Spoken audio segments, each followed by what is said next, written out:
Mesdames et messieurs, bonjour et bienvenue dans votre journal de 15 heures. Voici les titres.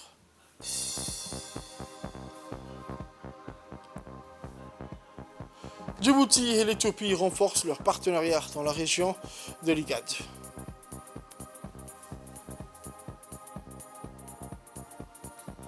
Pour les actualités internationales, au Soudan, un nouveau cessez-le-feu de 72 heures.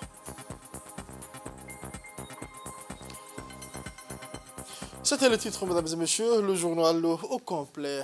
Dans le cadre du renforcement des relations entre Djibouti et le Qatar, une importante réunion bilatérale et multiforme a eu lieu ce matin à la salle de réunion du ministère des Affaires étrangères et de la coopération internationale.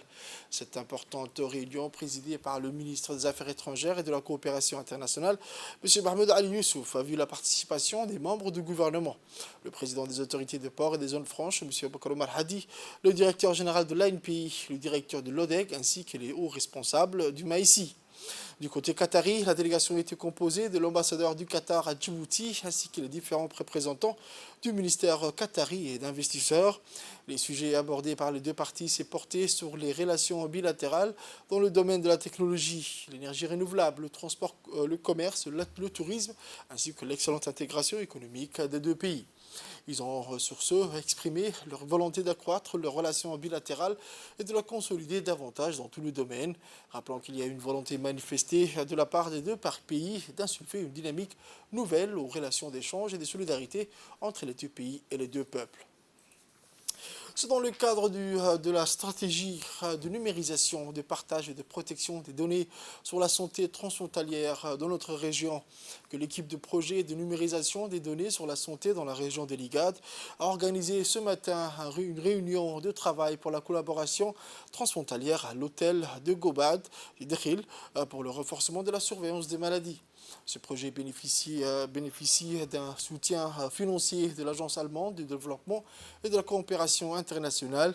La réunion a été ouverte par le préfet adjoint de Dikil, M. Youssouf Ali, le médecin-chef de la région sanitaire de Dikil, le Dr Jama Moussa, et M. Idriss, expert en charge du système d'information et sur la gestion de la santé au ministère éthiopien de la Santé. C'est le sens de la mise en place prochaine d'un comité de coordination sur la santé transfrontalière à Djibouti, objet de la réunion technique organisée par les équipes du projet de numérisation des données sur la santé de la région de l'Igad, qui s'est ouverte ce mercredi 14 juin 2023. À ce titre, le comité transfrontalier aura un rôle d'orientation et de conseil pour éclairer les acteurs et les parties prenantes sur la portée de l'état d'avancement des activités de santé communes dans les zones transfrontalières. A noter que le comité sera composé du sous-préfet de la localité, du médecin-chef du centre de santé de Yoboki, de l'infirmier-chef du centre et son collègue chargé de la surveillance épidémiologique du centre de santé de Yoboki, de l'agent en charge des statistiques également du centre de santé de Yoboki et du représentant des forces armées djiboutiennes ainsi le représentant de la douane, d'un représentant de la société civile et d'une représentante des associations des femmes. On écoute l'intervention du directeur de l'INSPD, le docteur Hussein. Cette activité qui consiste à pouvoir mettre en place un système de travail au niveau transfrontalier. Cette activité n'est pas une première, c'est une activité que nous avons lancée, effectuée au niveau de la zone de l'Oyada, au niveau transfrontalier. C'est une même activité que nous avons lancée au niveau Balhodora, Balho, donc sur le site de Tajoura, donc au niveau frontalier, que nous sommes en train de planifier vers la zone de Galilée. Donc de Galilée. Donc nous sommes en train cette fois-ci de planifier au niveau transfrontalier. Avec Galilée, nous sommes en train de la faire avec l'OIM prochainement, mais nous sommes en train aujourd'hui de faciliter un système de travail entre deux pays frères, deux pays amis. C'est une vraie aubaine. L'un des objectifs principaux, c'est de pouvoir mettre en place ce système de travail, de pouvoir faciliter et de pouvoir prévenir l'installation d'une épidémie d'une part et d'autre. Le dernier point sur lequel nous sommes là, c'est tous les éléments qui sont en rapport avec la charte de travail. La charte de travail, la charte de partage de données au niveau frontalier, au niveau des deux pays. L'objectif, c'est de savoir, lorsqu'il y a une épidémie qui va se déclarer au niveau de Djibouti, un partage des données validées de Djibouti vers leurs collègues d'Éthiopie. Lorsqu'il y a une épidémie qui se déclare au niveau frontalier de l'Éthiopie, c'est de pouvoir avertir, informer leurs collègues de Djibouti. Le ministère de la Femme et de la Famille a organisé la 4e réunion du comité de pilotage du projet d'appui à l'autonomisation des femmes et à la protection des droits des femmes et filles, appelé FEMFI, ce dimanche 18 juin 2023 à l'Institut des diplômes diplomatiques. Ce projet qui a pour objectif l'amélioration des conditions de vie et des femmes et jeunes filles a vu la participation de la ministre de la Femme et de la Famille, son Excellence Mme Mona Ousmane Aden, de la chef de mission de la délégation de l'Union européenne, Mme Simona, des représentants des différents systèmes des Nations Unies tels que le PNUD, l'UNICEF, le FUNIAP, en leur qualité d'agent et d'exécution du projet, de la direction des financements extérieurs, de l'UNFD également, mais aussi des membres du comité de pilotage. La ministre et la chef de mission de la DUE ont salué les efforts louables fournis par les personnels impliqués malgré les difficultés rencontrées. Ensuite, les responsables des différents composants du projet ont fait un tour de rôle les présentations du projet en mettant en relief les principales réalisations, les indicateurs, le budget, les difficultés rencontrées et les mesures reprises.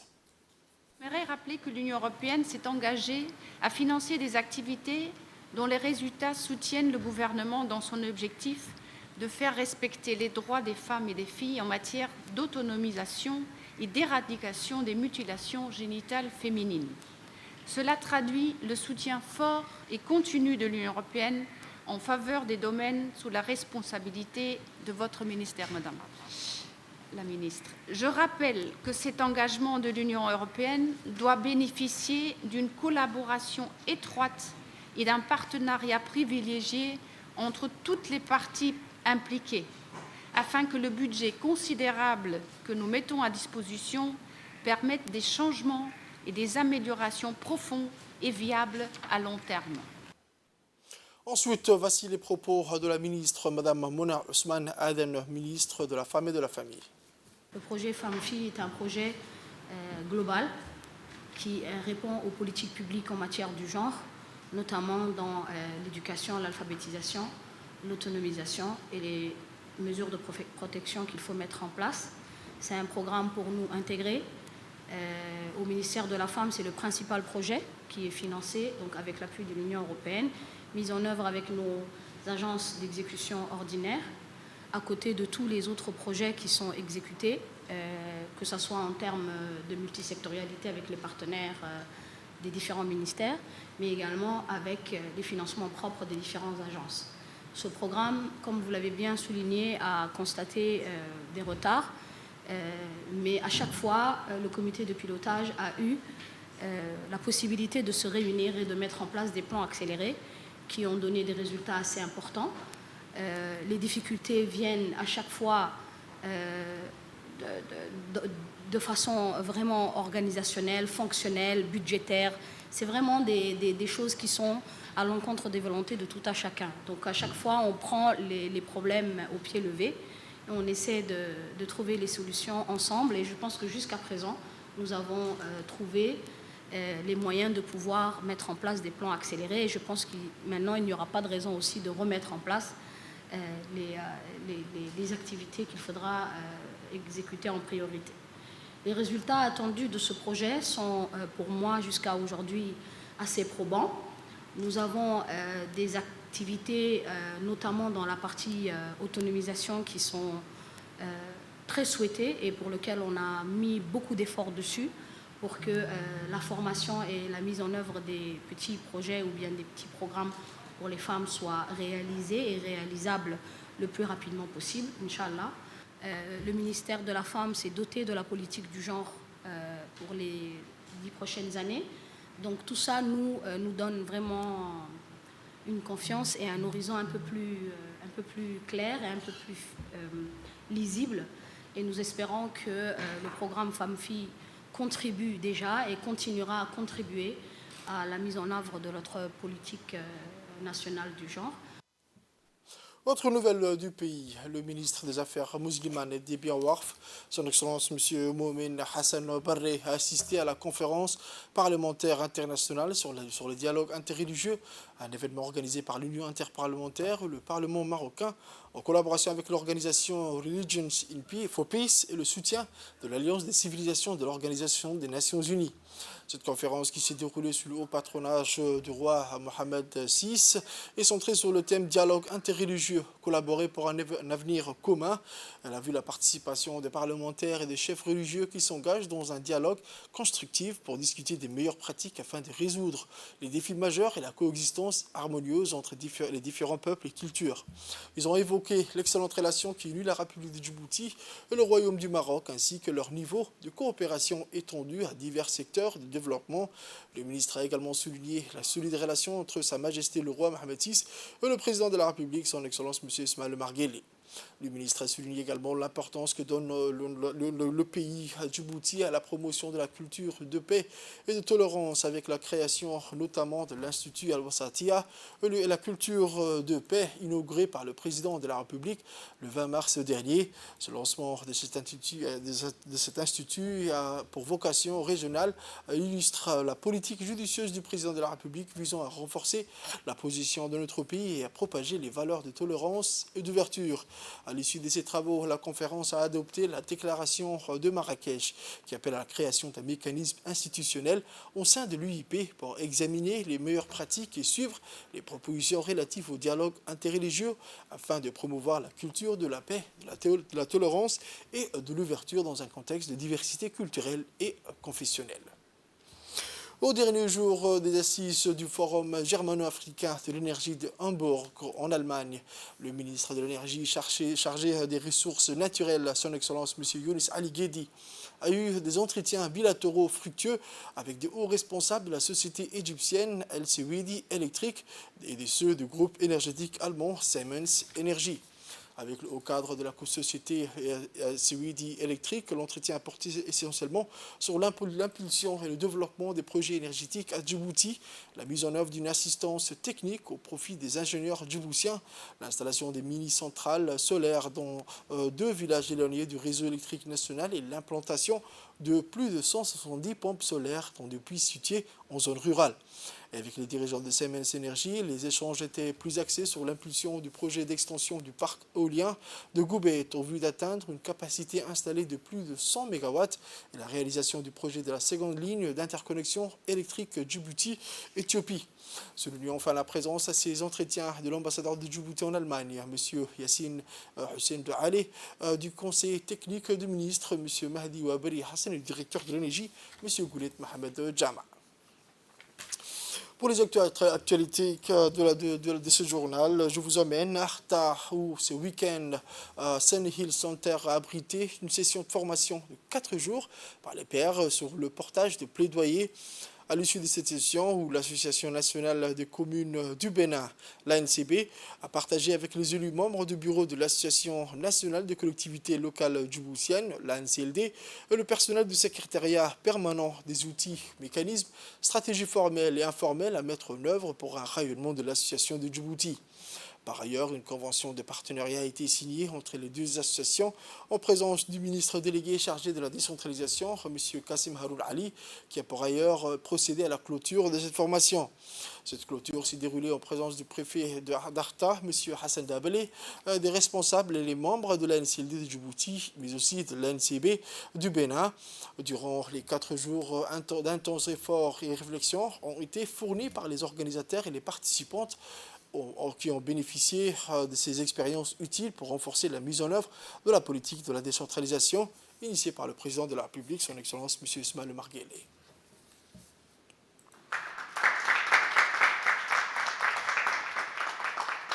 Nous voilà réunis de nouveau pour procéder à la clôture de 4 jours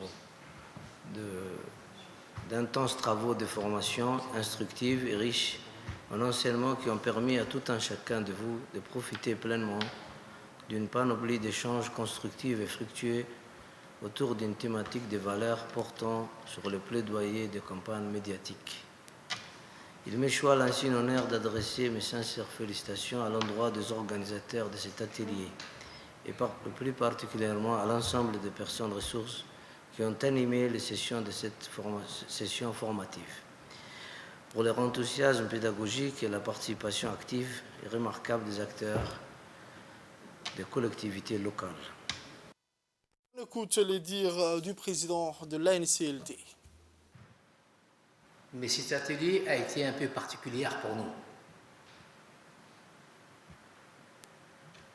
Et sincèrement vous dire, nos collègues de l'ANCB nous ont vraiment fait comprendre qu'est-ce que c'est qu'une association des collectivités locales. Ils nous ont fait comprendre quel est le lien et les relations entre le ministère de tutelle et l'association des collectivités locales. Ils nous ont fait comprendre aussi que le portage des plaidoyers, que vous savez, Monsieur le ministre, nous avons beaucoup de difficultés sur certains points. Ce portage, nous ont dit qu'elle ne peut être réalisée sans le soutien et sans l'accompagnement du ministre de tutelle. Ça nous a marqué dans le sens où un plaidoyer peut résoudre beaucoup de problèmes. Ensuite, nous allons écouter le ministre délégué chargé de la décentralisation, son Excellence, M. Kassim Haroun Ali. L'ANCLD a bénéficié de quelques outils techniques et pratiques fournis par l'ANCB sur la base de ses expériences pour mener ses actions de plaidoyer et de suivi des politiques publiques locales. Je félicite les deux organisations fêtières pour avoir opté pour un mode de formation fondé sur l'échange de connaissances, sur l'échange d'expériences entre pairs, considéré comme étant beaucoup plus fructueux que la méthode traditionnelle d'apprentissage. Je me réjouis davantage de cette initiative qui s'inscrit dans le cadre du renforcement des capacités institutionnelles des collectivités territoriales, qui constitue l'une des priorités de la feuille de route de la décentralisation en vue d'atteindre les objectifs assignés à celle-ci par le président de la République, son Excellence M. Ismaïl Omar Guelleh. À l'issue de cette formation, il y a fort à parier que l'ANCLD, connu pour son dynamisme, à accompagner la décentralisation et le développement local, sera mieux préparé, mieux outillé pour représenter et défendre les intérêts de ses membres auprès du pouvoir public et des partenaires et rendre des services de qualité aux membres. J'ai saisi cette occasion pour réitérer et pour répondre en même temps aux recommandations du président de l'ANCD, de la disponibilité du ministère de la décentralisation aux côtés de l'ANCLD, afin de renforcer les capacités de ses membres dans le domaine de leurs compétences.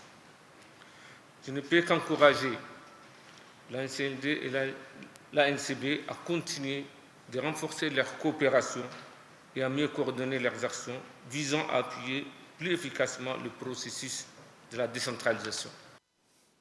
Sport à présent, le tournoi triangulaire de football qui s'est déroulé du 10 au 17 juin au île Maurice a été remporté hier soir par les Requins de la Mer Rouge à l'issue d'un match avec le Pakistan gagné par 3-1 plutôt.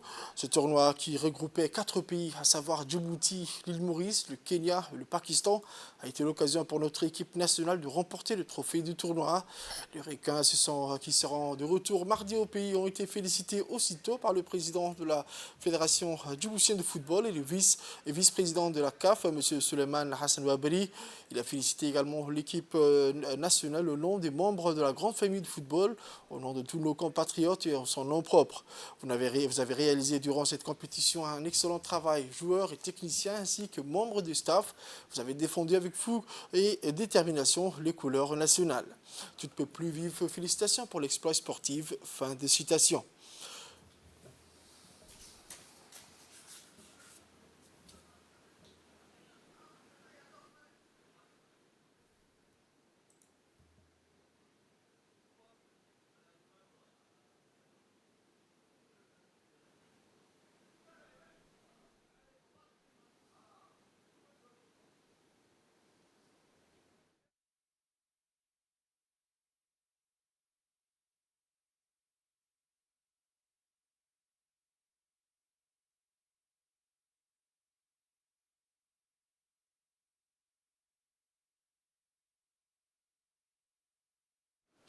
Pour les actualités internationales, je vous le disais dans le titre, une nouvelle trêve a débuté dimanche 18 juin au Soudan, conclue la veille entre les camps des deux généraux en guerre. Voici le reportage. Une nouvelle trêve a débuté aujourd'hui au Soudan, conclue la veille entre les camps de deux généraux en guerre. Alors que le combat se sont intensifié samedi à Khartoum, faisant de nouvelles victimes civiles.